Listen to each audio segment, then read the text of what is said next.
Episode 6, Whispers in the Deep Stone. The air in Stonehold's great hall was thick with dust, fear, and disagreement. Thane Borgrim presided over a council fractured by the crisis rumbling beneath their feet. Lord Agrim, whose clan oversaw the deep mine operations now devastated, slammed a gauntleted fist on the stone table. "We strike now. Use every blasting charge, every war machine. Bring the beast down before it brings the mountain down on us all." Murmurs of assent were countered by the chief engineer. Madness. Such force in the deeps could shatter the foundations. We'd seal our own tomb. Runekeeper Thrain, leaning heavily on his staff, pleaded for reason. Khazak-Ur is a guardian Thane, not inherently malicious. It suffers under the Shadow God's taint. There may be ways, older ways, to soothe its rage, to sever Malkor's hold. Borin stepped forward, his hand resting instinctively over his heart where Arian's light resided. "I can feel its pain, Thane. Beneath the fury there is confusion, torment. Thrain is right. Destruction should be our last resort." Borgrim listened, his expression grim, the lines on his ancient face deepening. "I hear paths to ruin and whispers of hope," he finally stated, his voice low and gravelly. "What I need are solutions. Find them, quickly." Granted a measure of heavily supervised freedom born of Borgrim's desperation, the companions scattered, seeking answers within the besieged mountain city. Borin joined Thrain in the archives, the scent of ancient dust and parchment thick around them. They traced intricate rune sequences on weathered tablets and scrolls, finding fragmented rituals for calming enraged earth elementals, complex warding patterns, and cryptic references to heartstones or resonance chambers deep within the mountain structure, places where the stone's energy naturally focused.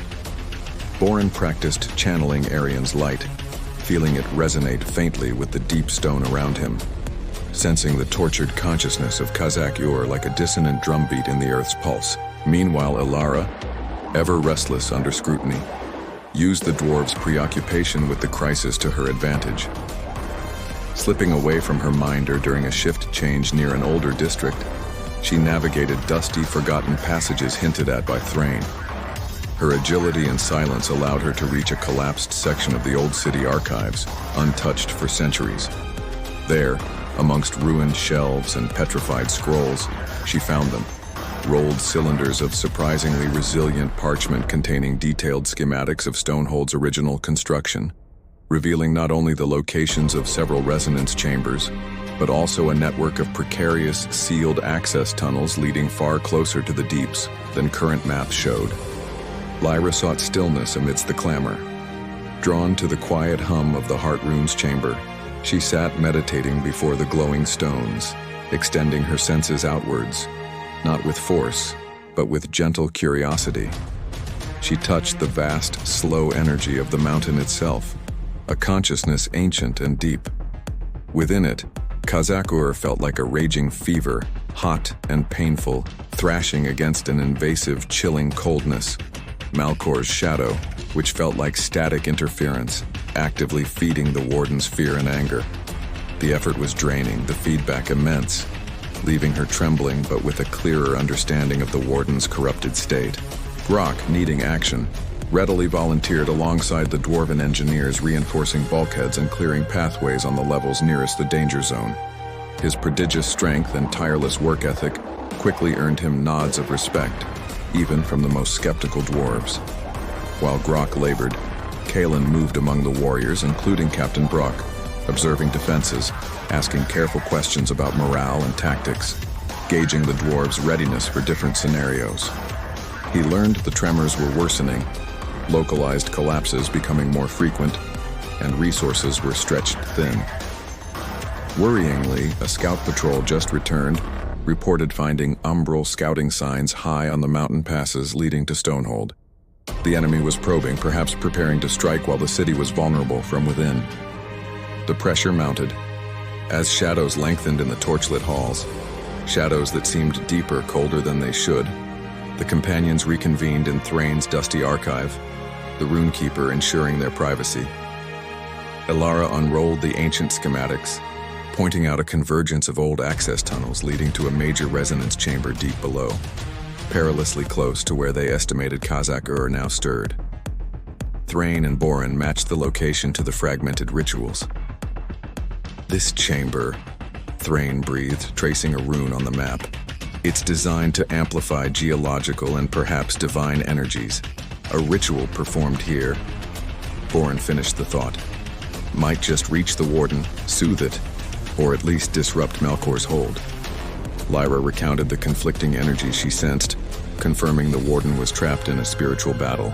Armed with this desperate convergence of findings, Kaelen formulated a plan. He presented it to Borgrim and the wary council. A small strike team, using the ancient tunnels Elara found, would attempt to reach the resonance chamber. There, Borin, perhaps amplified by Lyra and ancient focusing artifacts Thrain believed he could find, would enact the calming ritual. It was incredibly risky. The tunnels might collapse, Khazak-Ur could react violently, and success was far from guaranteed. The alternative, however, was likely slow destruction from within, or a costly, potentially catastrophic, direct assault. Kaelen requested only a small escort of trusted warriors, suggesting the main forces create diversions to draw the Warden's attention away from the chamber. After a long, tense silence punctuated only by a distant tremor from below, Thane Borgrim gave his assent. His eyes, ancient and weary, held no illusions. "Captain Brock," he commanded, the scarred warrior stepping forward. "Take 10 of your best. Accompany the outsiders. Thrain shall provide what runic aid he can. Succeed, and you may save Stonehold. Fail." He paused, his voice grim. "And I will seal those tunnels myself, burying beast, outsiders, and perhaps our last hope." There was no room for error. Preparations were swift and tense. Thrain gifted them with small runic charms meant to ward off minor elemental disturbances and shadow influence. Elara studied the schematics intently, mapping their perilous route. Grok checked their ropes and gear. Lyra centered herself, her focus stone pulsing gently. Borin gripped his hammer, praying to a god whose full nature he barely understood. Kaelen gave quiet, final instructions to the assembled team. The 5 companions, Thrain, Brock, and 10 grim-faced Dwarven veterans. They stood before the entrance to the ancient tunnel network, a low archway choked with debris, emanating a palpable sense of age and instability. Taking a collective breath, they stepped forward, leaving the relative safety of Stonehold's main levels plunging into the whispering darkness of the deep stone. The gamble has been made. A small team descends into forgotten passages, carrying Stonehold's fate on their shoulders. They seek to soothe a raging, corrupted guardian deep within the earth while the shadow of Malkor looms. What dangers await them in the deep stone, and can the ritual succeed before the mountain tears itself apart? Teaser for Episode 7. Quick cuts. The strike team navigating treacherous, collapsing tunnels. Elara disarming an ancient trap. Grok holding back, pursuing deep claws. Lyra's magic illuminating a vast, crystal-filled cavern, the resonance chamber. Borin beginning the ritual, golden light flaring. Khazak-Ur roaring, its magma eyes focusing on the chamber. Umbral warriors scaling the outer cliffs of Stonehold. Next time on Echoes of Eridor, the heart of the mountain. The desperate ritual begins, ancient dangers guard the way, and the battle for Stonehold rages on 2 fronts as the enemy attacks from without.